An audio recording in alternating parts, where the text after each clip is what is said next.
ડભોઈ તાલુકાના પ્રસિદ્ધ તીર્થ ક્ષેત્ર ચાંદોદ ખાતે એક હૃદયદ્રાવક ઘટના બની છે. ચૈત્ર માસના અંતિમ રવિવારે પિતૃ તર્પણ માટે આવેલા એક પરિવારનો 15 વર્ષીય પુત્ર નર્મદા નદીના ધસમસતા પ્રવાહમાં ડૂબી જતા મોતને ભેટ્યો હતો. આ ઘટનાના પગલે શ્રદ્ધાના વાતાવરણ વચ્ચે શોકનું મોજું ફળી વળ્યું છે. ચૈત્ર માસના પિતૃ કાર્ય માટે ઉત્તમ માનવામાં આવે છે, ત્યારે રવિવારની રજાની અનુકૂળતાએ અમદાવાદના નરોડા પાટિયા વિસ્તારમાંથી અંદાજે 30 જેટલા સભ્યોનો ચારણ પરિવાર ચાંદોદ ખાતે પિતૃ શ્રાદ્ધ માટે આવ્યો હતો. આ પરિવાર સાથે મોડાસાના સંબલપુર ચારણવાસમાં રહેતો નરેન્દ્ર ઉર્ફે ચંદુ સુરેશભાઈ ચારણ ઉંમર વર્ષ 15 પણ જોડાયો હતો. ધોરણ 10માં અભ્યાસ કરતો નરેન્દ્ર પોતાના સ્વજનો સાથે શ્રાદ્ધ વિધિ પતાવ્યા બાદ જીવનનાથ ઘાટના કિનારે સ્નાન કરવા ઉતર્યો હતો.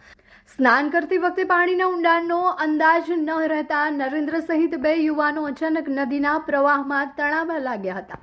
બચાવોની ચીસો સાંભળી કિનારે હાજર સ્થાનિક નાવિકોએ તરત જ વાંસ લંબાવી એક યુવાનને હેમખેમ બહાર કાઢી લીધો હતો, પરંતુ નરેન્દ્ર જોતજોતામાં ઊંડાણ પાણીમાં ગરકાવ થઈ ગયો હતો. સ્થાનિક નાવિકો અને શ્રમજીવીઓએ નદીમાં ઝંપલાવી ભારે જહેમત બાદ નરેન્દ્રને શોધી બહાર કાઢ્યો હતો. મૂર્છિત હાલતમાં નરેન્દ્રને તાત્કાલિક ચાંદોદ પ્રાથમિક આરોગ્ય કેન્દ્ર ખાતે લઈ જવામાં આવ્યો હતો. જોકે ત્યાં હાજર તબીબોએ તેને તપાસીને મૃત જાહેર કર્યો હતો.